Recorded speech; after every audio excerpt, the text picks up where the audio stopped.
everybody. Welcome to season 10 of Two Bye Guys.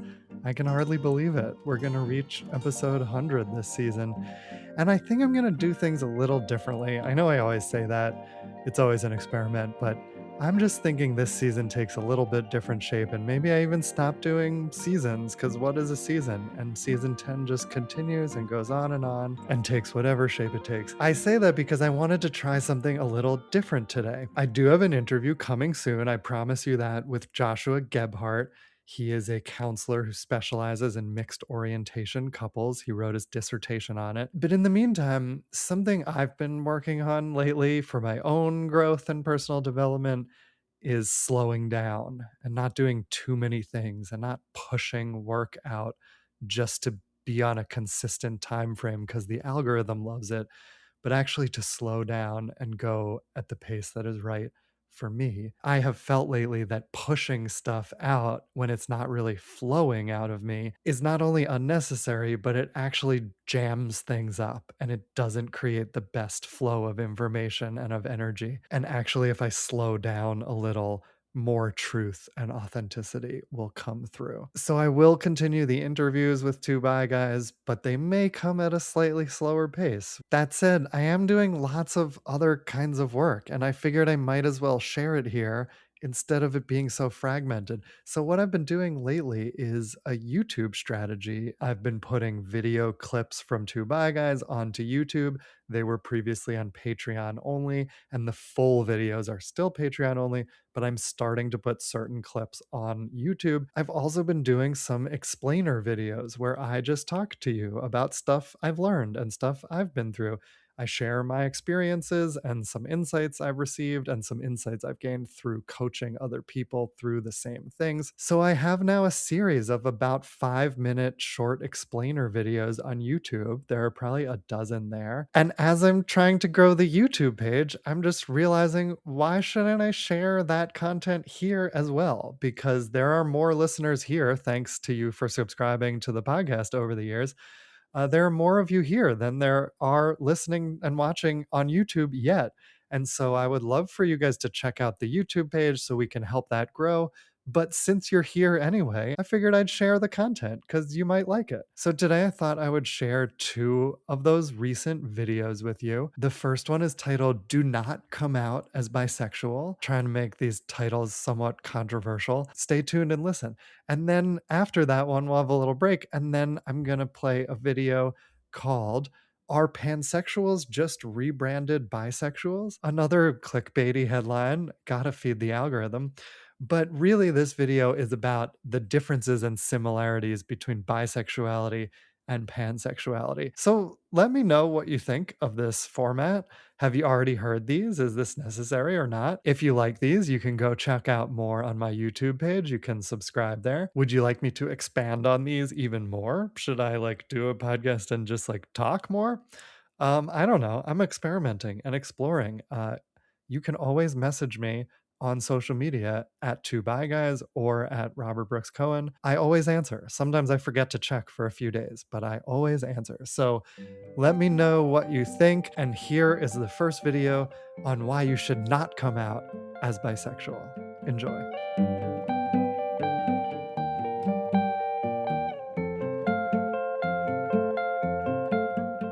Whatever you do, do not come out as bisexual. Invite people in instead. I know you've heard on my podcast how much I benefited from coming out in a pretty big way on the podcast, and many of my guests have said the same thing.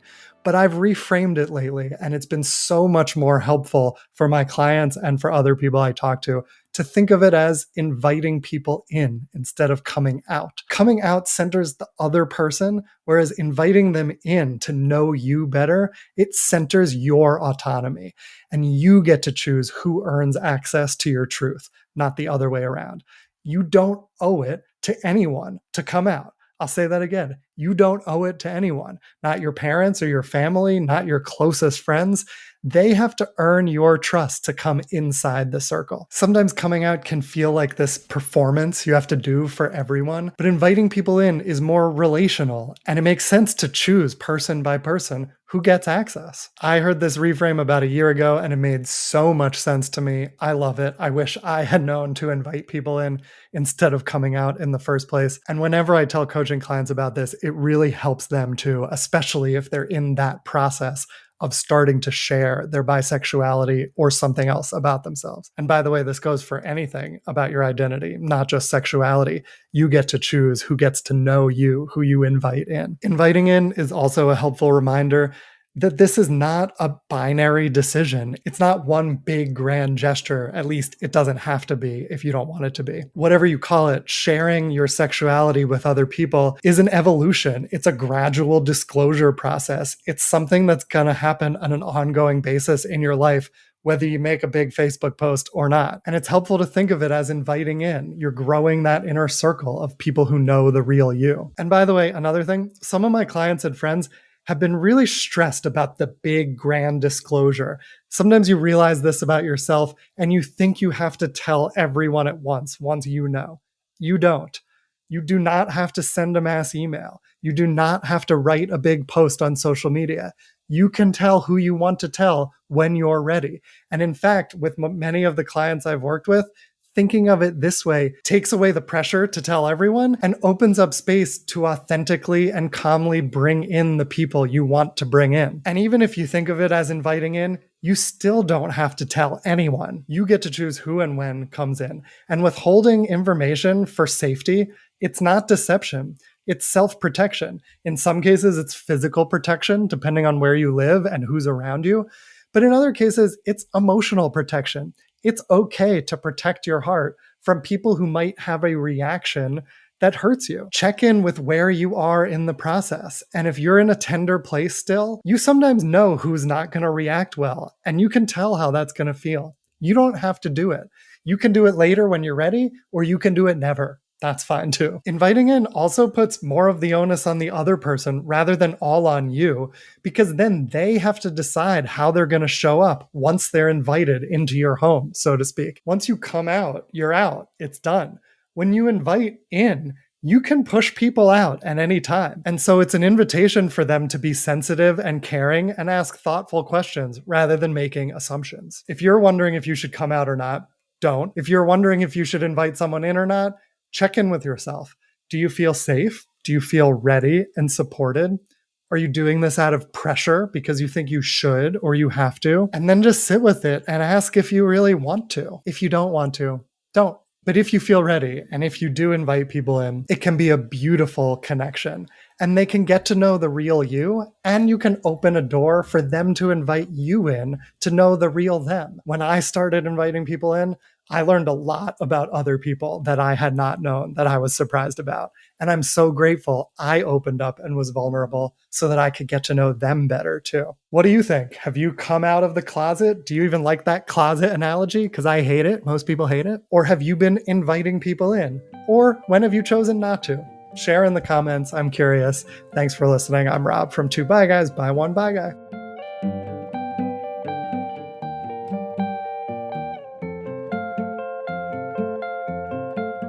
So that was why you should not come out as bi, and you should invite people in instead.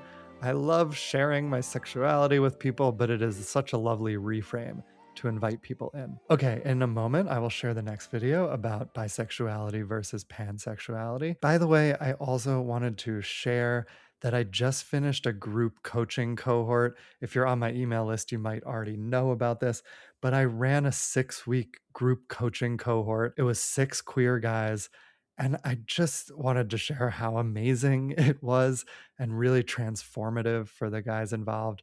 The connections they formed, the discussions that we had, really kind of amazing things came out of it. I asked them for some feedback after. One guy in the group wrote, "Participating in the group has sparked tremendous growth and helped me integrate many facets of my life. Each session and every interaction with fellow members introduces something fresh." Another wrote, "For the first time in my life, I could be completely authentic, no longer needing to wear a straight mask. I was truly seen, heard, and understood. Through the group, I learned, grew, and contributed to the journeys of others. Even if only for a moment, each member now holds a place in my heart. and I will carry those connections forward. Another guy wrote, I definitely found community here and so much more. Deep friendships and a mutual love among six guys from all over the country, sharing my experiences in very open and authentic ways and learning from the other guys' experiences and insights, navigating the challenges of being a bi slash queer man today, and finding new dimensions of being the real me. Just sharing that because I mean, we were all crying in the last session. There were so many tears. And I just wanted to share it because it really had an impact on me too. I knew it would be good and go well, but I didn't quite know the magic that would happen. So I am going to keep running this. I'm going to do another group coaching cohort that starts in January. I will be announcing it in the next week or so in my newsletter. So if you're potentially interested in that and you're not yet on my newsletter, go to the link in the show notes and get on my newsletter, because that's pretty much the only way you're going to hear about the group at this point. I will announce it again on here, but the way to get the link is to be on my newsletter. If you're hearing this and you haven't been on my newsletter and it's before mid January, just write me a message on social media and I'll let you know if there's room and we can talk directly there. Also, I wanted to let you know I am available for one on one coaching, but thankfully, gratefully, my schedule has been starting to fill in the second half of this year. And so, as a result, and also for other reasons, I'm going to be changing up the format and pricing of my one-on-one coaching in 2026. I want to work with clients who are really committed and really motivated to making a change in their lives, to getting through some challenge they're facing, to transforming themselves in ways that are really difficult to do alone. But I've seen these transformations now over and over again in one on one coaching. That said, I wanted to offer one last chance to work with me at the current rate. So if you have been thinking about working with me, but been on the fence, now is the time. If you book a free intro call with me by the end of the year, I will honor the current pricing. I have clients who have been in therapy for many years, and coaching is different. Therapy is great. I love therapy. I was in therapy for many years, but coaching really is different because things will change. You won't just learn why you feel the way you feel. We will make changes in your life and you will get to where you want to be and be living the life that you want. With coaching, big things can happen. I had a client recently, he wrote this as a testimonial. I wanted to share it. Despite using basic therapy to help me calm down my anxiety, I still didn't know where I was going. Rob's coaching has really done wonders for my fear of the future. He just knows what questions to ask at the right time and to find my way over the next hurdle. I now have bigger dreams and goals than I could have ever imagined without his coaching. That's beautiful. That last part, I love it. And like, I am really learning to just tap into my intuition in these sessions. How do I know the exact right questions to ask? I don't know. I mean, to me, they're just what I'm curious about next and where my intuition is. And so to hear from him that they were the exact right questions, it really just gives me a lot of trust and faith in the process and in the spirits that are guiding me as I'm getting curious in a session. Like I said, it's kind of magic. Another client recently wrote, working with Rob has been transformative. His empathetic listening and thoughtful guidance have helped me navigate deeply personal challenges with clarity and confidence. Through our sessions, I've developed a stronger sense of self love and acceptance, enabling me to show up more authentically in every area of my life. This journey hasn't been easy, but Rob's ability to create a safe and affirming space has been truly invaluable. I genuinely look forward to every coaching session with him. That's very sweet. And I now look forward to my coaching sessions too. I think at the beginning it felt kind of like work and I would get nervous. And now I just trust the process so much that they really are fun for me too. And I love digging deeper and figuring out what's going on. I'm upping my intro calls from 25 minutes to 50 minutes, 50 to 60, because I just can't get to know someone in 25 minutes. And these calls are totally free. That's a free intro call. There's no obligation. And we will dig into what's going on. I'm not going to sell you coaching for 50 minutes. I'm going to coach you for 50 minutes. And then I'll tell you what I offer. And if you want to sign up, you can. But really, what we're doing in these sessions is creating a powerful coaching experience so that you can actually see what it's like. And I promise it's not very scary. You just get to talk to me about your life.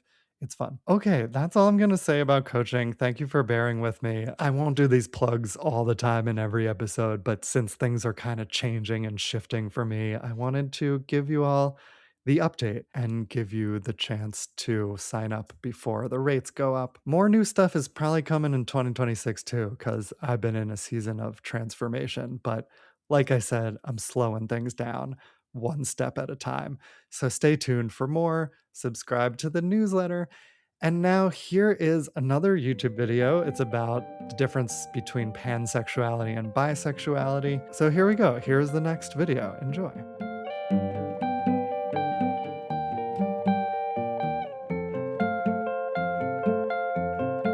So what is the difference between bisexual and pansexual? This comes up a lot. There is a lot of overlap. There is a difference, but it's kind of complicated, and I will argue that the differences are not nearly as important as the similarities. Let's start with bisexual, which is the umbrella term, and here's why. Bisexual means you have the potential for attractions to more than one gender. I know that the prefix bi means two, but bisexual does not mean attracted to two and only two genders. As our conception of gender has evolved, so has our conception of sexuality. And bisexual now means potential attraction to two or more genders, or more than one gender. I always go back to Robin Oakes' definition, and most of the bi community uses that definition. Robin Oakes is an amazing bisexual activist, and what she says is that I call myself bisexual because I acknowledge that I have in myself the potential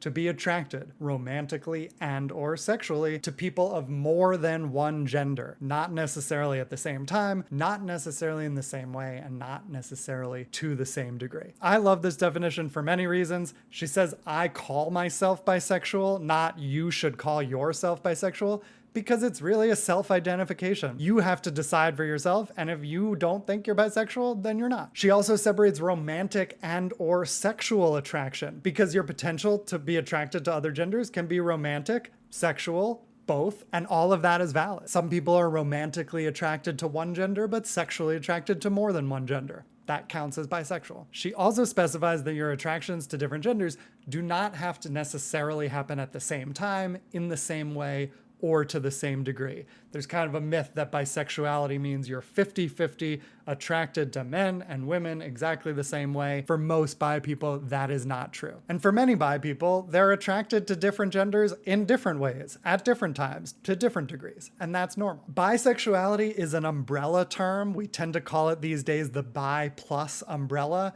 It is an umbrella that encompasses many different multi-spectrum attractions. Basically, there are a lot of different sexualities where people are attracted to more than one gender, and those all fall under the bi umbrella. Now let's talk about pansexuality, which falls under the bi umbrella. Pan means all, so people who identify as pansexual typically find themselves attracted to all genders. Another way people say this is that they are attracted to people regardless of gender, or that gender isn't a factor to them. They're attracted to the person, not the gender. So typically for pan people, gender just doesn't come into play in terms of their frequency of attraction, type of attraction, intensity of attraction. They're just attracted to the person, and gender doesn't really matter. Many bi people feel this way too. Pansexuality is under the bi umbrella. If you're attracted to all genders, which is the definition of pansexuality, then by definition, you are attracted to more than one gender, since all is more than one,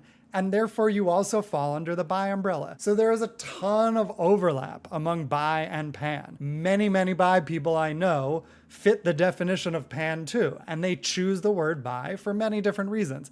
The history, the simplicity, the fact that most people kind of know what it means, even though not everyone knows what pansexuality means. That said, identifying as pansexual is also totally valid. And it's a lovely thing to express to the world that you have attraction regardless of gender. That's beautiful. I personally identify as both bi and pan. The only thing I do caution against is identifying as pansexual because you feel that the word bi is transphobic or doesn't include non-binary people. This is actually a myth. It's kind of biphobic, and it's not true. Bisexuality has always included and even centered the trans community. Many bi leaders and activists have been trans and non-binary throughout the history of bisexuality, and almost all people I know that identify as bi are inclusive of trans and non-binary people in their attractions. While technically bi could mean you're only attracted to cis men and cis women, that is possible. I just haven't met that many people like that. It is totally valid, but the word bisexual itself is not trans exclusive. It is not non-binary exclusive. I identify as bisexual. I'm married to a trans woman. I also like the term queer, which to me just means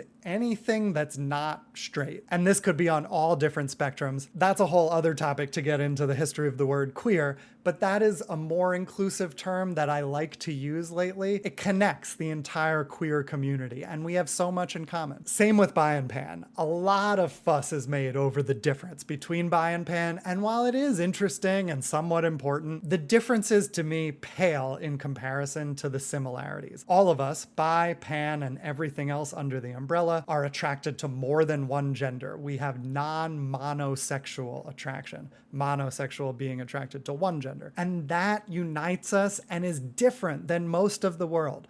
Most people today are monosexual. Even gay and lesbian people are monosexual if they're only attracted to one gender. And so people in the middle who have attractions to more than one gender often get misunderstood and shamed from both sides of that spectrum. And we should be uniting together in solidarity because the experience of being attracted to more than one gender unites us and is a big, important concept for us to normalize in this world. And the difference between gender affecting those attractions in some way and being attracted regardless of gender, that's a cool difference, but to me it's much less important than standing together and coming together as a non-monosexual community. That's to me the difference between bi and pan. These words can mean different things to everyone. What does it mean to you? I'm curious in the comments, why do you identify as bi? Why do you identify as pan?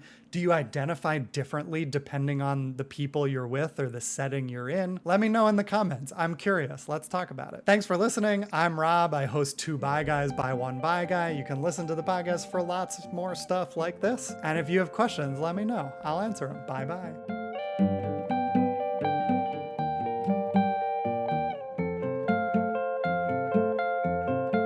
Okay, those were my thoughts on bisexuality and pansexuality and other things. Hope you enjoyed. Those videos and a bunch of other ones are already up on YouTube. If you like them, or even if you don't, I would appreciate you subscribing on YouTube. That would be great. I'm trying to grow that page because I know there's so many bi people out there. I know there's more that we could reach, and most of them are not out and hiding in straight passing marriages. There's a video about that too. And this is a big part of my life's work, is opening this portal, getting people to realize that this is very normal and in fact very common. Because for me, it's a portal to authenticity in so many other ways. And bisexuality is one of the things that has been tamped down and most repressed in our society, often in invisible ways. So thank you for your support. Thanks for listening to this. Check out Two Bi Guys on YouTube. If you're interested in coaching, get on my newsletter or book an intro call with me. The links are in the show notes. You can also gift someone a coaching session with me. If you haven't got a holiday present for someone and you need a last minute gift, just write me a DM, and as a holiday special, I'll up it. Usually my intro sessions are 75 minutes. I'll up it to 2 hours as a holiday gift so we can really actually tackle a big issue in someone's life and have a transformational experience in just one session. So if you think that sounds good for a loved one of yours, write me a DM on social media at Two Bi Guys or at Robert Brooks Cohen, or get on my email list, reply to any of the emails, and we can work out a gift session. Okay, thank you for listening to this experiment. Let me know what you think, and stay tuned soon for an episode with Joshua Gebhardt, who is a counselor specializing in mixed orientation marriages. All right, thanks for listening to Two Bi Guys by One Bi Guy. Two Bi Guys by One Bi Guy is produced and edited by me, Robert Brooks Cohen, and it was created by me and Alex Boyd. Our new logo art is by Caitlin Weinman. Our music is by Ross Mincer. To help support this podcast, visit patreon.com/Robert Brooks Cohen. You'll get full video episodes, early access, and bonus content. Visit robertbrookscohen.com to learn more about my coaching, my book, and my stand-up comedy. And thanks for listening to Two Bi Guys by One Bi Guy.